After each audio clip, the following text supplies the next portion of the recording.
back. Well, 2024 will no doubt see a ramping up of the energy debate. The Coalition, Peter Dutton, set to pack on the pressure in support of lifting the country's nuclear power ban. Now, that big dope, Energy Minister Chris Bowen, he's labelled nuclear power as a fantasy for Australians. Yet our longest-serving Treasurer, Peter Costello, has thrown his support behind lifting the ban and revealing the Howard government actually considered it back when it was in charge. Well, another person leading the way when it comes to nuclear energy advocacy is William Shackle, and he's 17.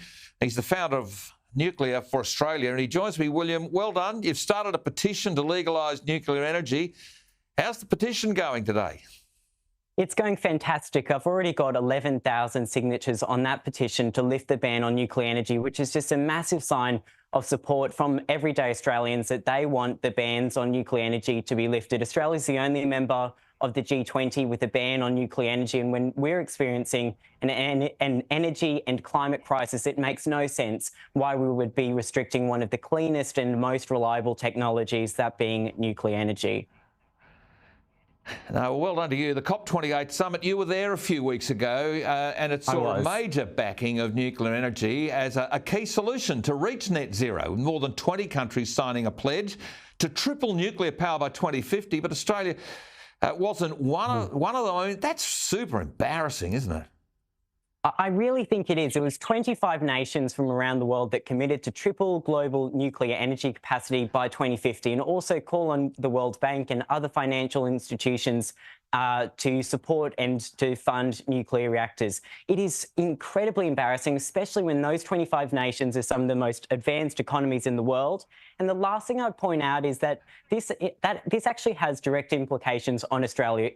Besides from it actually being embarrassing, that Australia is standing on the sidelines during this announcement. In addition to all of that, included in the declaration is a line which says that all of those 25 countries will commit to supporting responsible nations looking to explore civil nuclear power deployment under the best safety standards. So those countries are going to be looking to countries like Australia, which have the capability to embrace nuclear, to step up. And hopefully we do, especially when you consider in Australia, we're uniquely placed to embrace nuclear energy. We have the largest uranium reserves in the world. We are going to have floating small reactors for our national security. Why can't we have them for our energy security on land? We're renowned for our nuclear expertise and for our safety record. So it makes no sense why Australia wouldn't jump on board and embrace nuclear energy.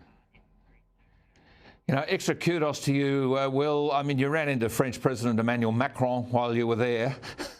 He's calling on Australia to lift the nuclear ban. I mean, you were the one that made him say that. Have a listen to this. I hope that you will manage to lift the ban. I mean, nuclear energy is absolutely a necessity to succeed. Yes. For carbon neutrality in 2050. Nice, certainly. I mean, now it's with the control of international atomic agency and with the best possible regulation. I think this is a fair and a good decision to relaunch nuclear capacities. I mean, William, that's taking advocacy to a world leader. You changed the news cycle here. So what are you planning for the year ahead? How are you going to make a difference? Well, we've got huge plans. We're going to be launching Nuclear for Australia properly to become the most prominent nuclear campaign in this country, so we can fight organisations that are working against nuclear energy, whether that be Greenpeace, who are absolutely loaded. So we're going to be fighting for nuclear energy, and I encourage all of your viewers to sign our petition at nuclearforaustralia.com/petition to help join in this fight so we can keep the momentum up and take on, build pressure for the government to lift the ban on nuclear energy.